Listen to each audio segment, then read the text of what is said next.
The Story of Colyn Dolphyn by Wick and Marcross Primary School. The Stradlings were a very wealthy and powerful local family. They had lived at St. Donat's Castle since the first Stradling, Sir Peter, came to own it in 1296.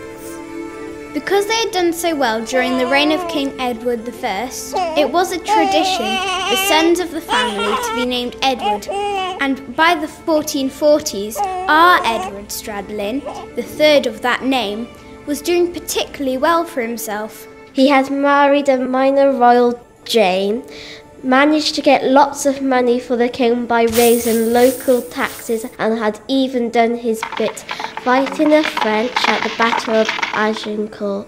The Stradlings were really on the up. No wonder he attracted the attention of notorious pirate Colyn Dolphyn. Meet Colyn. Normal 15th century kind of guy? No.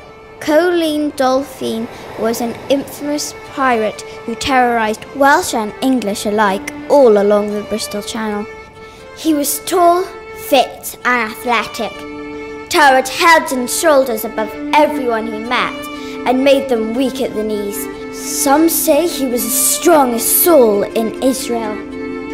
This cruel Frenchman, originally from Brittany, had made his base on Lundy Island, just off the North Devon coast, from where he would ruthlessly strike unsuspecting ships as they innocently went about their business.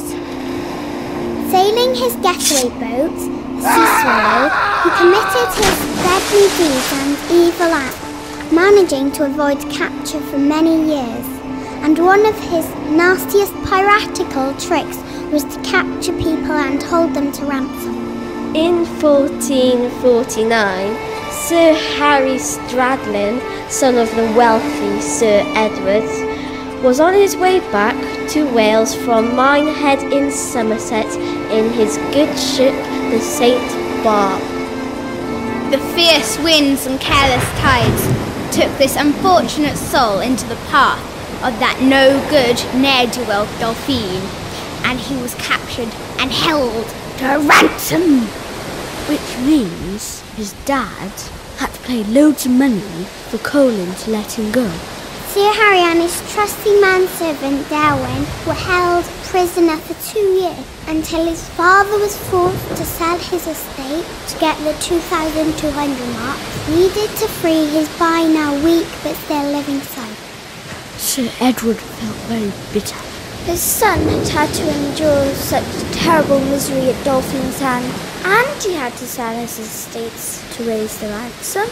Now he wanted to get even. So, to the west of his castle at St. Donat's, he ordered the building of a watchtower. A sturdy structure high on the cliff top, giving panoramic views of the whole Bristol Channel coastline.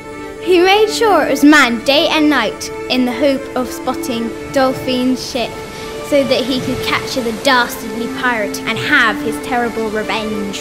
One night, as luck would have it, a terrible storm blew up. The wind was roaring like a lion in agony. Rain was lashing down and thunder and lightning was all around. The Stradlings were in their tower, watching, and what they saw was Dolphyn's ship wrecked upon the shore between Nash Point and Hollow Bay. This infamous stretch of coast with its racing tides and hidden sandbanks would claim many lives over the centuries, but perhaps not as a result of such grotesque events as those that were to befall Dolphyn that terrible night. There are two versions to the end of our story. Some say that Dolphyn was hung on a gibbet as a warning to others, a fate which often befell pirates of the day, and this may account for the gibbet tower, which was built at St. Donat's Castle around this time. But this is our favourite version. Half drowned already, Dolphyn was dragged from the wreck of the Sea Swallow and taken by Stradling's men to Sicilian Beach. There at the entrance to the cave, he was buried in the sand up to his neck. The tide was out. He waited miserably, watching the water slowly creeping up the beach towards him, getting ever closer. He had time time to think back on what he had done and what he should not have done, until the tide finally came in and drowned him. And some say, to this day, if you go down to Tresillian Bay on a stormy night, you will hear the terrible, mournful howls of a desperate man pleading for his life as the tide creeps ever closer